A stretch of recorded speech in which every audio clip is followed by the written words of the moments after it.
Bonjour et bienvenue dans le monde magique de la communication animale ou de la télépathie animale. Aujourd'hui, on va voir un sujet particulier qui est soigner les humains grâce aux animaux via la communication animale. Un drôle de sujet, vous allez me dire. On en parle après ma petite phrase d'introduction qui vous dit de ne pas oublier de cliquer sur le lien en description si vous voulez un bonus gratuit, de cliquer sur le pouce, ça me fait très plaisir, et de vous abonner si vous avez envie d'être tenu au courant de la sortie des prochaines vidéos. Alors pourquoi je vous parle de ça? Soigner les humains grâce aux animaux via la communication animale. Eh bien en fait, je donne des formations de télépathie animale.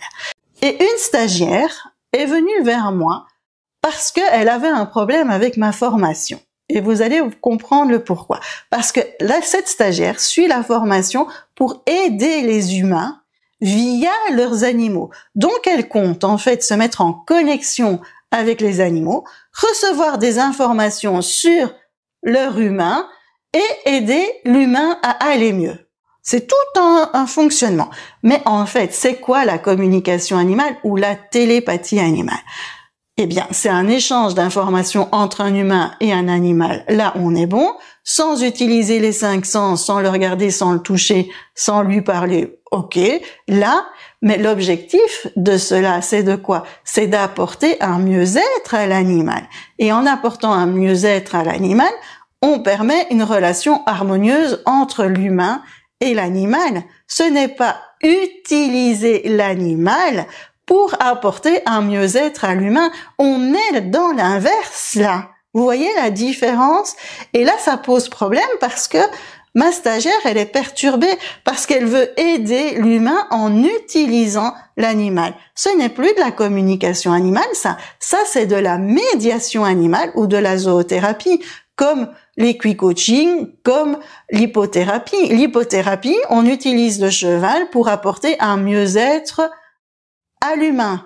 Et là, ça pose aussi un questionnement parce que souvent, on ne demande pas à l'animal s'il est OK pour jouer ce rôle. Parfois, on utilise des chevaux, par exemple, qui n'ont rien à faire de l'humain et qui ne sont pas des chevaux thérapeutes. On n'est pas dans le rôle de la communication animale quand on fait cela.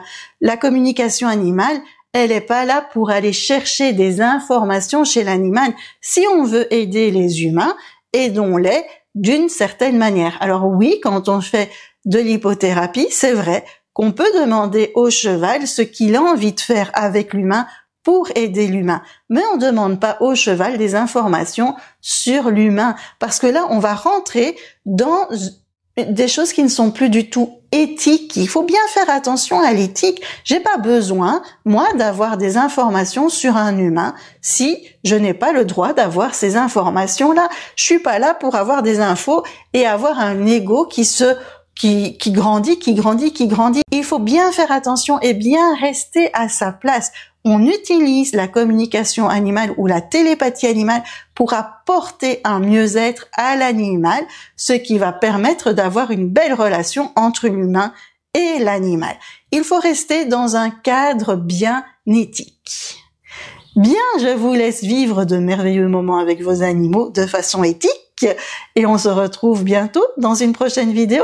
À bientôt!